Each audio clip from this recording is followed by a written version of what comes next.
Maayong buntag, magandang umaga, good morning, ohayo gozaimasu, magandang Jensen. I have just greeted you in several different languages, which shows actually that after a war, the only lesson we really learn after a war is that war should never happen again.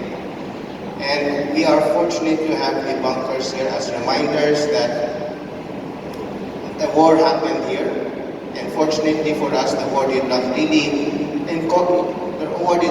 take place here in Jensan as much as, let's say, Manila or other cities. But I'd like to mention one thing first. First, it's true that here in Jensan we have the most number of Japanese defensive structures. There are many others in the Philippines. I'll show you some of them later on.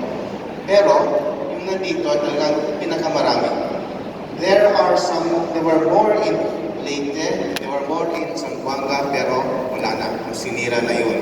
So today, this is the largest concentration of Japanese defensive structures in the whole of the Philippines. And also, looking at the records, it's ironic or maybe timely that the occasion we have today is 74 years and 12 days after the American landing or after the liberation of General Santos. The story is very interesting. It involves many different people, and it's a story that's not very well told. So, let us start then. Okay. So, before World War II, of course, it was not yet called General Santos City. This was part of Sarangani Bay, and the barrios of the Jangas, Makar, Wayan now become part of General Santos City. As we are familiar with this, the development of this area took place during the Commonwealth government, 1935 to 46, under the auspices of General Paulino Santos and the National Land Settlement Administration, which was based right here. This was a pet project of then President Manuel Quezon to develop Mindanao into a viable economic center for the Philippines. The biggest points to enter Coronadal Valley, the settlement, were Makar, Wayan, and the Jangas. These were the entry points that had been for the planned settlement and the early centers at that time. At that time, there were already 2 airfields. Siguro hindi pa natin nakikita yung iba. The commercial airfield was in Makar. And in the Jangas dito, there was an emergency airfield. So dalawa na yung airfields dito before World War II. Ginagamit dito, they were active. There were 3 in the Coronadal Valley area. But dito sa Jensan area, there were 2. There were some Japanese migrants already here. And some of them would later emerge as palagay ko mga reserve officers sila, or they would be members of the military, of the civilians who would be taken into the military service. Some pictures before the war. It's General Santos. He was a former chief of staff of the Philippine Army, and then after retirement he came here to head the Coronadal Valley project. The picture on the right shows what aircraft looked like before the war. This is a seaplane landing in front of Makar. So this is late 1939 or 1940.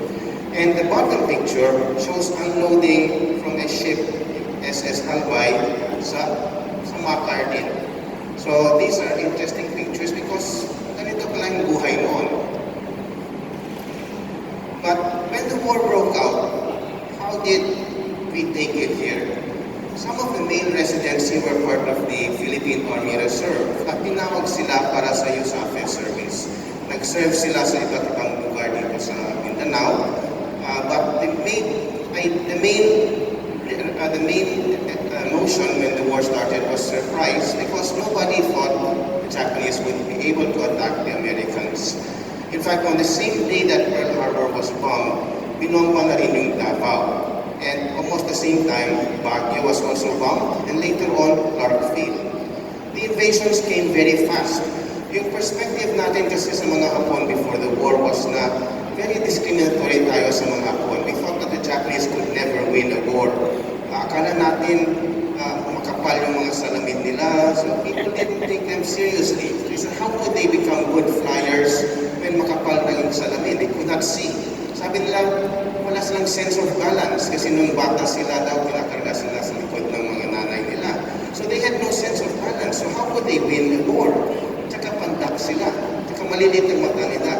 So we tended to laugh at them and thought the Japanese can't win against the Americans. But by December 20, the Japanese invaded Davao.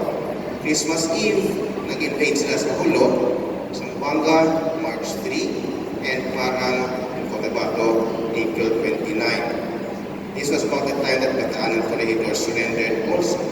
And here in the Changas and Coronadal Valley, na-air raid din yung mga air bases dito. This resulted in the evacuation to the mountains of many of the residents here. At yung tawag na nila, Bakwet. Our word for evacuation comes from World War II, Bakwet. That came from evacuation. The importance of the Coronadal Valley to the Japanese, including General Santos area, was yung resources. Very rich yung farms dito, very rich yung economic resources, and the Japanese needed this. The Japanese entered the Jangas and Coronadal on May 14, 1942. Galing sila sa Cotabato in the north, and then naglanding din sila sa Jangas mismo. They brought a warship here which shelled the Jangas when they first came. So natakot yung iba, tumakbo sila sa bundok, but after some time, the Japanese were not that bad pala. So General Santos, who initially planned to resist as a guerrilla, decided to cooperate with the Japanese to protect the lives of the settlers. Medyo peaceful yung buhay dito sa Jangas for the first 2 years. Sinasabi nila na mababait naman yung Hapon. And the Japanese put their headquarters in Huayan, and it was a fairly good coexistence. But outside of General Santos City, there was a strong guerrilla resistance movement. Sinasabi na tinatawag na 10th Military District under the American Colonel Montfertig, the Bukidnon Cotabato Force, under then Lieutenant Saripada Pendatun, and the 116th Infantry Regiment dito rin sa Sarangani Bay in Glan. In fact, by September 1944, an American submarine would land in Kiamba to land some post watchers and supplies. So ito ang itsura ni Colonel Fertig. He was based first in Osamis, Oroquieta, and later he went to Agusan. And then ito yung isang picture sa kanan.